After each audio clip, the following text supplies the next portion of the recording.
بسم اللہ الرحمن الرحیم۔ السلام علیکم ورحمۃ اللہ وبرکاتہ۔ عنایاز وائس چینل پر آنے والے تمام ویورز کا ہم ویلکم کرتے ہیں۔ امید کرتے ہیں کہ آپ سب لوگ ٹھیک ہوں گے۔ آج ہم چاند گرہن کے بارے میں بات کریں گے۔ چاند گرہن پاکستان میں رواں سال 2023 کا پہلا چاند گرہن 5 مئی کو ہوگا، یعنی کہ آج ہوگا، جو پاکستان سمیت ایشیا، یورپ اور عرب کے کئی ممالک میں دیکھا جا سکے گا۔ چاند گرہن پاکستانی وقت کے مطابق 5 مئی جمعے کو رات 8:14 پر شروع ہوگا اور رات کے 10:22 پر عروج کو پہنچے گا، جبکہ اختتام 6 مئی بروز ہفتہ رات 12:31 پر ہوگا۔ مجموعی طور پر چاند گرہن کا دورانیہ 4 گھنٹے اور 17 منٹ ہوگا، جو پاکستان کے ساتھ ساتھ یورپ، ایران، عراق، متحدہ عرب امارات، روس اور چین سمیت متعدد ایشیائی ممالک میں دیکھا جا سکے گا۔ اب بات کرتے ہیں کہ حاملہ خواتین اور اسلام میں سورج اور چاند گرہن کو کیا کہا گیا ہے، اس کے بارے میں کیا ارشاد ہے، اس پہ بھی ہم بات کریں گے۔ تو نبی کریم صلی اللہ علیہ وآلہ وسلم نے فرمایا، سورج اور چاند گرہن دونوں اللہ تعالیٰ کی قدرت کی نشانیاں ہیں، اس لیے اسے دیکھتے ہی کھڑے ہو جاؤ اور نماز پڑھو۔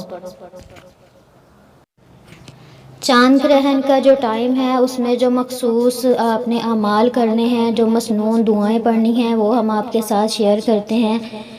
2 رکعت نماز خسوف آپ نے ادا کرنی ہے۔ آپ عام نوافل کی طرح، جیسے ہم عام نوافل پڑھتے ہیں، اسی طرح 2 رکعت پڑھی جائیں گی، اور اس نماز میں طویل قرات اور طویل رکوع اور سجدے کرنا مسنون ہے۔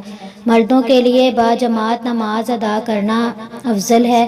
اگر جماعت میسر نہ ہو تو تنہا بھی پڑھ سکتے ہیں۔ خواتین گھروں میں اس کا اہتمام کریں اور اس کے ساتھ ساتھ آپ حسب توفیق صدقہ و خیرات کریں، آخرت کے بارے میں فکر مند ہوں اور استغفار کی تسبیح کریں۔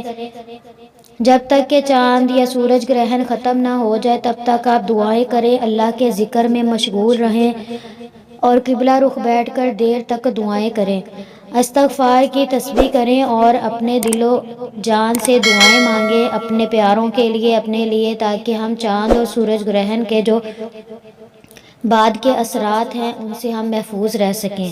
اس کے علاوہ آپ صدقہ و خیرات اپنی مرضی سے کر سکتے ہیں، اور تسبیح جو ہے وہ آپ استغفار کی کریں، نستغفرک و نتوب الیک، اس کی تسبیح کریں، اور اس کے ساتھ ساتھ اللہ کے نام یا علیم یا قابض یا باسط پڑھ کر اپنے جسم پر، اپنے اہل و عیال پر، اپنے گھر پر دم کریں تاکہ آپ حفاظت میں رہ سکیں۔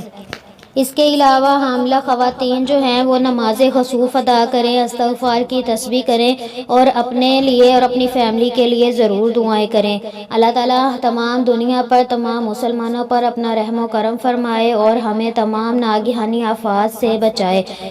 ویڈیو پسند آئی ہو تو لائک اور شیئر ضرور کیجیے گا اور چینل کو بھی ضرور سبسکرائب کیجیے گا۔ اللہ حافظ۔